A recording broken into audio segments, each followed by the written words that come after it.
Welcome to the New York Public Library. Built in 1911, it's one of the most beautiful libraries in the entire world. In front of it, we have two lions. You might have recognized them from the movie Ghostbusters. Their names are Patience and Fortitude. But where did those names come from? Well, according to legend, Fiorello LaGuardia, who was the mayor during the Great Depression, wanted to call these lions Patience and Fortitude because he believed that that's what people needed in order to get through the Great Depression. But originally they weren't supposed to be lions. They were supposed to be two huge water buffaloes. And that was because Theodore Roosevelt, the president of the US when this was built, actually wanted buffaloes and not lions because buffaloes were truly American. No, I like lions better. But let's check out this one here.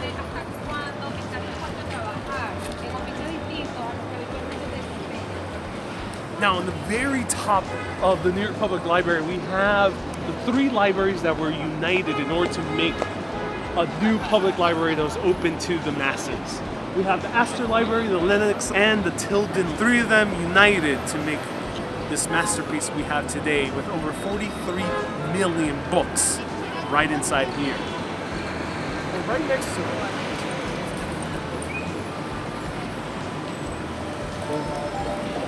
just exactly as the pigeons fly away,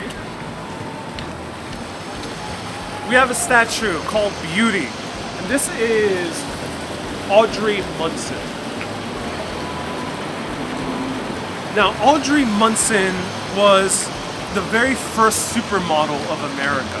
She was known all around the nation because during from 1910 to 1915, the beaux-arts architecture was huge. And with any beaux-arts building, you need beautiful statues like these. And she was the go-to model for them. So she ended up being casted all around the US. And you'll see her in many popular buildings in New York City, such as the Municipal building in downtown Manhattan. Now, unfortunately, by 1915, beaux-arts architecture kind of faded away, and everyone wanted something a little bit more modern. So Audrey Munson started falling into obscurity. However, Hollywood came to the rescue. They hired her to be in a few silent films, but she wasn't the best actress, and she faltered. So much so that sometimes in her movies they needed a stand-in to have a better actor do her role, and she does the rest. Unfortunately, she fell into obscurity, and by 1922, almost everyone had forgotten about her. Many years later, when she was the age of 96, she was in a nursing home. And right in front of the nursing home was this bar at a strip mall.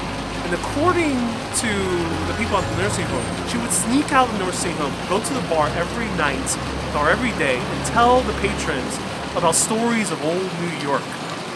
Everyone probably thought she was very crazy.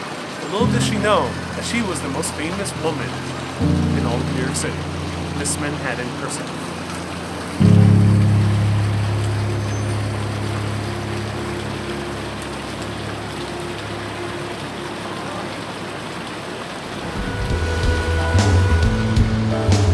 Now, what little people know is that around the New York Public Library is Bryant Park, and underneath Bryant Park is over 83 miles of bookshelves, because they did a massive extension and they buried all the extension beneath the lawn. So every time you're picnicking in Bryant Park, you're right on top of thousands, millions of books. Thank you everyone so much for watching. I'm Ariel with Urbanist. Keep being awesome and always keep on exploring. See more videos like this, click that subscribe button or follow me on Facebook or Instagram at urbanist.live. I have many more secrets of cities all around the world to explore, and I would love for you to join along for the adventure. I'm in New York City for the next couple of months, so if you want to join me for an in-person tour, I'm running in-person tours, both private and public. I want to make sure you don't miss out on the secrets of New York City. Go to urbanist.live/tours for more information. Keep being awesome and always keep on exploring.